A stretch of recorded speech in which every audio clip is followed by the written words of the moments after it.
Ayan mga guys, nalinis na rin natin. Andyan na rin yung repair kit, original Toyota. Ito na po yung yung pinamasin shop natin. Pero mga guys, tignan nyo parang ibinalik sa dati parang walang nangyari. Tignan nyo muna yung kanina, yung before. Ito after na to, malinis na. Okay, tignan nyo. 2L repair kit ng power steering. Yan, ito po yan. Ito yung bearing na ipapabili natin. Saka natin ipapamasin shop. Ito po yung dapat Pansin nyo po yan mga guys.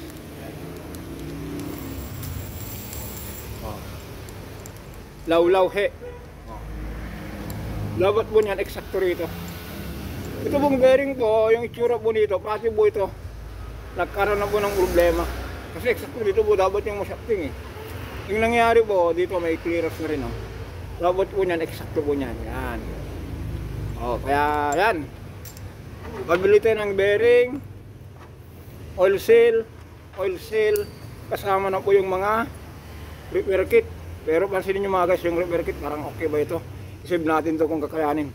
Pero kung meron naman po sa repair kit, yung mga goma-goma, sabihin na natin. Okay mga guys, for second episode, part 2, abangan nyo po kung paano mag-assemble. Bye bye! Kita nyo po yung kanina? Parang parang walang nangyari ngayon Yan. Ngayon mga guys, assemblein na lang natin to. Lagyan na natin tong oil seal. Ayan, panoorin nyo po. Ang sabi ko nga po, ano po ito? Second episode o kaya part 2. Ayan mga guys, unahin na natin yung oil seal dito oil seal. Ito.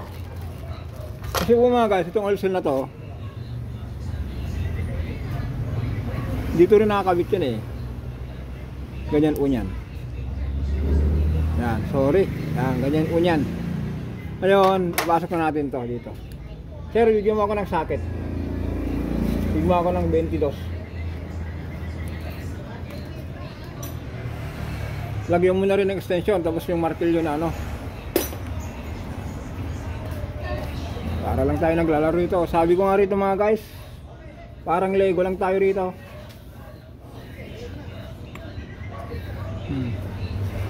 Lagyan natin ng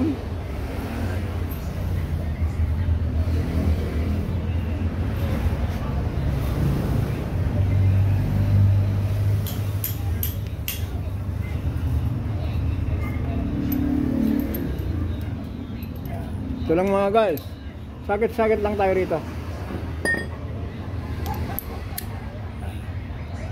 Pasok natin.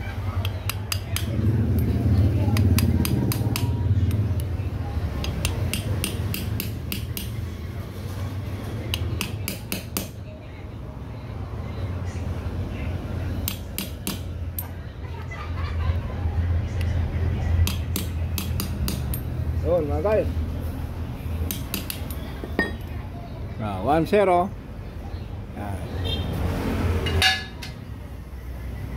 Lawat natin, lawat.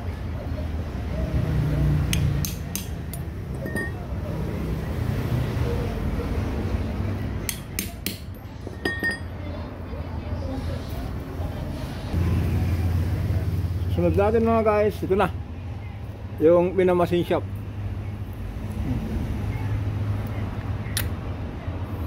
Yan. Sakit ulit sir. Saktong sakit dito. Ito lang muna.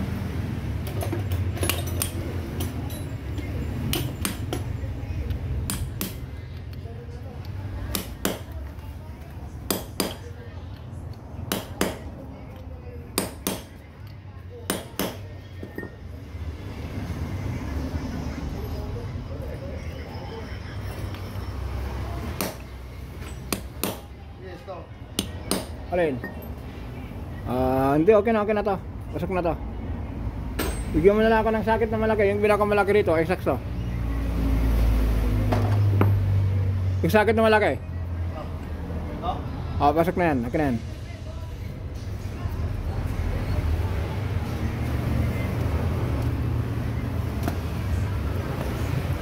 Meron pang mas malaki dito. Saan yung kanina rito? Sabi mo yung mas malaki ba? Dapat yung mas malaki.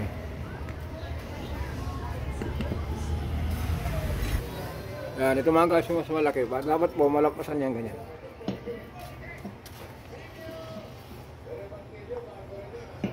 Yan. Tapos, sakit din baka ito. Bigyan mo ko ng sakit. Yung mas malaki. Oo, yes. Pwede na to. Ayan mga guys, okay na. Up. Ang ganito po yan. Ay, lumayo ano. Ayan.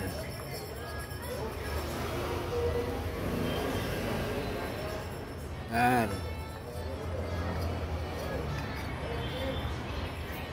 Tanggalin natin. Lagay natin yung lock.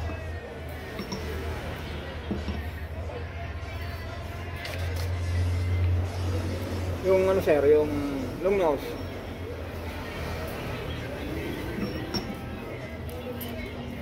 Parang walang nangyayari dun sa ano eh.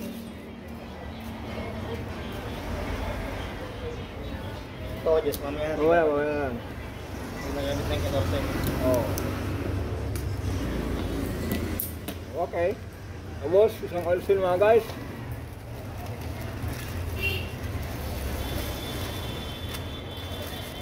Ito guys, itong oil seal na to, ang trabaho po nito, kung pansinin nyo po, yung pinakasil nyo po, pabaliktad. Ang trabaho po nito, yan, ganyan po yan. Ang trabaho po nito, kung galing, pumasok sa baha po, di ba po ang pressure po binibigilan ng oil seal? Ito po, kontra naman, dito yung ano niya, para hindi pumasok yung oil seal, yung tubig, langis, o putik man, kaya po babaliktad yung seal niya para ganito, naka-letter A. Yung kadalasan po kasi kung ganyan po mga guys, pressure po na nanggagaling sa loob. Pero kung ganyan po, protection po niyan. Okay. Para tayong ano.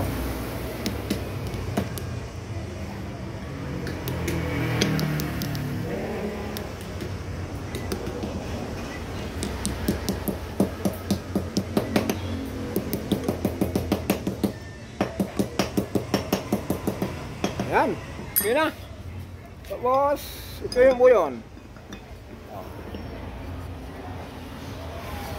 Ngayon mga guys, pag-assemble na tayo ng ito. Meron po tayong ano dito, nalagay na o-ring. Ito po yun. Kasi mga guys, kung mapansin nyo po yung mga luma, ito po yun. Isa natin ha. Dito muna tayo. Yung ito ba? Dito yon. Dito po yan. Yan. Dito po yon. Dito po siya nakalagay. Nakabong po yan eh. Dito po yan oh. So, nakita nyo ba? Yung isa naman, itong mas malaki.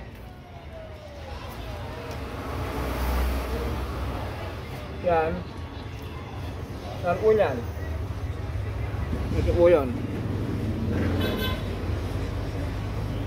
Yan. Yan. Okay.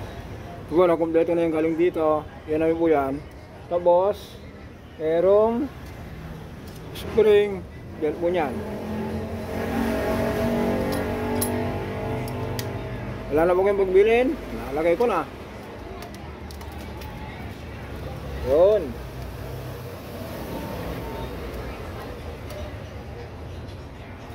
Okay, ngayon mga guys, nailagay natin yung ito, nailagay na rin natin ito na lang. Meron naman po dito yan, dito sa loob.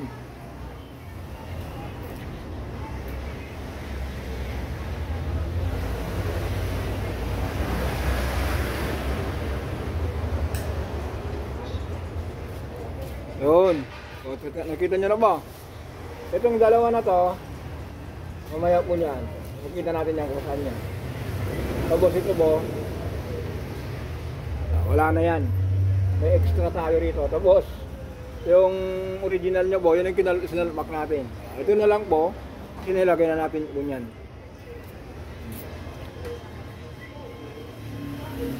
O, diba? Napakasimple.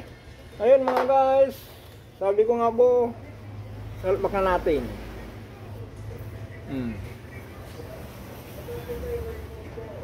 Ito na po yun. Yup. Yun.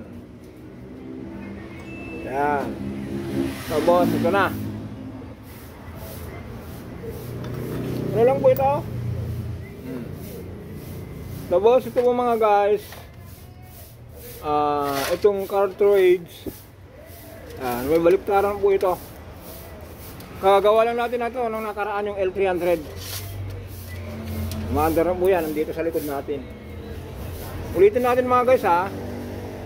Yung flat na ito, dapat mo dito sa sa loob. Yan. Yung itong may curve po, itong may curve dito sa labas para hindi masugatan dito. Ganun lang po.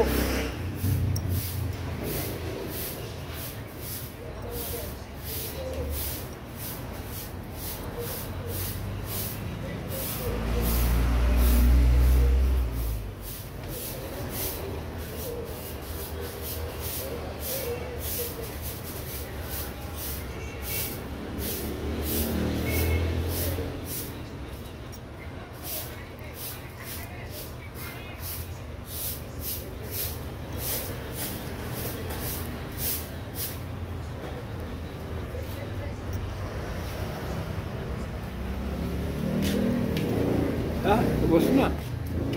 Hindi nyo ata nakita yung magpasok ko mga guys.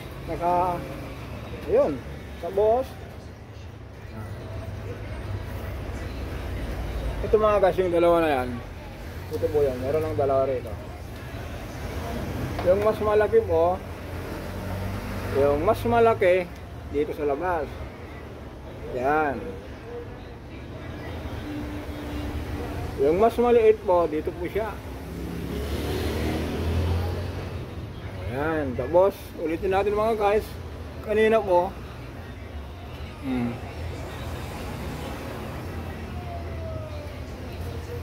lagay na natin, wala nang magbilin. Ito po may oblong.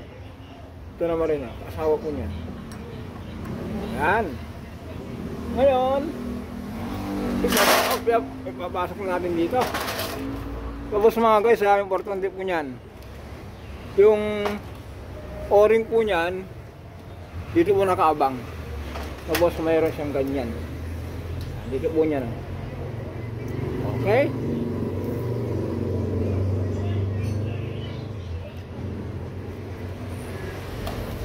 Sabi nga yung isang nanonood na customer na nakaraan ang mekaniko daw na tunay, bawat hawak may basahan, ay bawat galaw may basahan. Hindi naman to yung tunay na mekaniko, nagpapanggap lang. Kaya sabi ko, itong YouTube channel natin, ang dami natin nagogoyo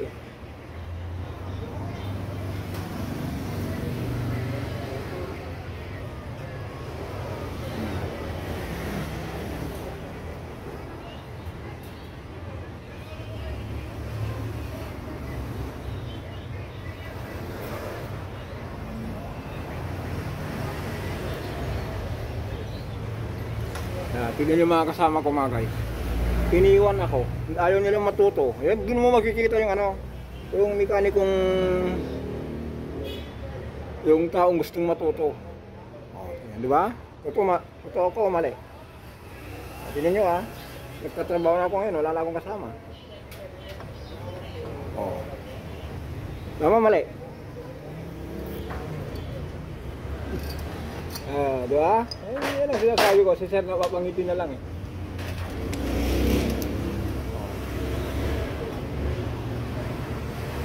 Marami tayong maraming gustong mag-mechanic pero wala.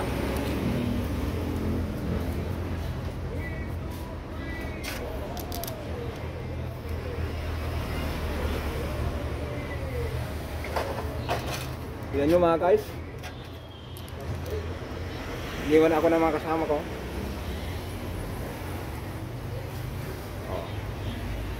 Ito yung mga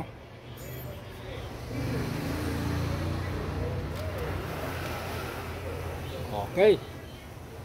Mamaya sasagot mo natin ng ng tawag, may tumatawag. Ayan, tuloy natin. Kasi ano eh, may tumawag. Nagtatanong kung ano, kung may lifter ba tayo. Bigyan mo ako ng sir, 17. Magpalabas tayo rito ngayon.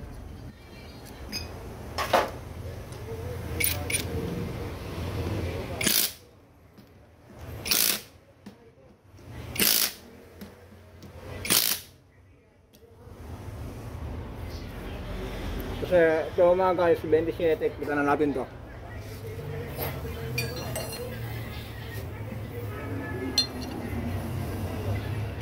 Diba? 20 ano lang po. Pukpuk lang po ito, pukpuk.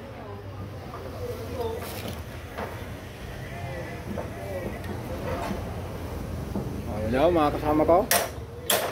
Paano ka magbibigay ng magandang sahod yan kung ganyan ano? Imbes na may kasama ka para abutan ka ng ano, ng tools, iwanan ka.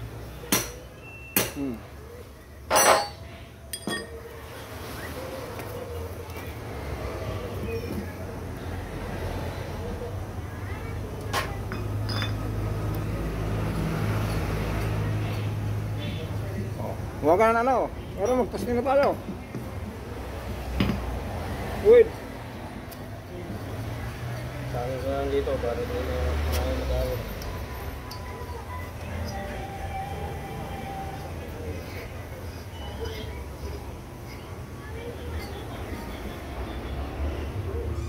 Sige, lagyan mo para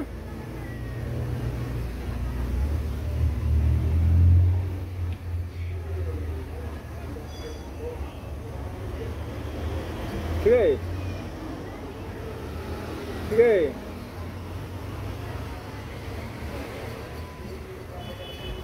Oh, hawakan mo ngayon. Lagyan mo, di bali. Magtawang ka na, no? Importante, mapalabas natin. Sige. Oh, di lang ha, hawakan mo yan. Hawakan ng 17. Oh.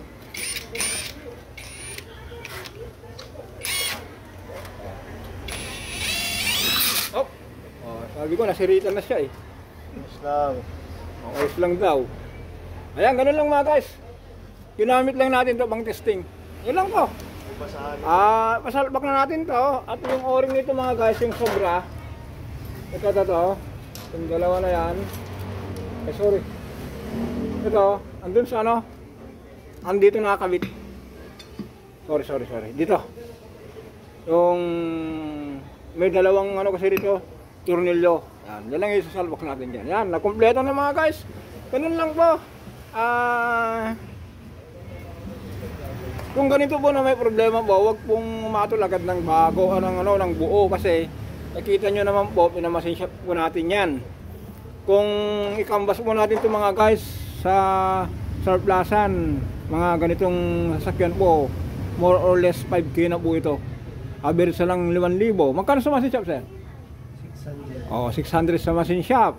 Yung bearing sir, 250, bali 850. Ito po, repair kit na original, 1.3, 850, 1.3 to 150. Tama ba yung completion ko? Ayan, nagkala lang oh. Kaysa yung bibili mo ka ng surplus, kung surplus uli, hindi natin alam yung laman loob, yung repair kit. Pagkagamitin po ng mga ilang buwan, may tagas na naman o kaya alog na naman yung bearing. Okay, hanggang dito lang tayo mga guys. Pasalpak muna natin to. Sabi ko nga po minsan sa mga video ko, hindi ko na po pinapakita kung gumana ba o hindi. Ngayon, abangan nyo po sa YouTube channel, hindi, sa Facebook. I-live na lang natin to. Ngayon po, ikat na lang natin to sa YouTube channel natin. Abangan nyo po sa Facebook natin. Sa Jesse Lacar o kaya Jess Automotive. I-upload natin sa Facebook natin to. Okay, hanggang dito na lang po tayo. Bye-bye!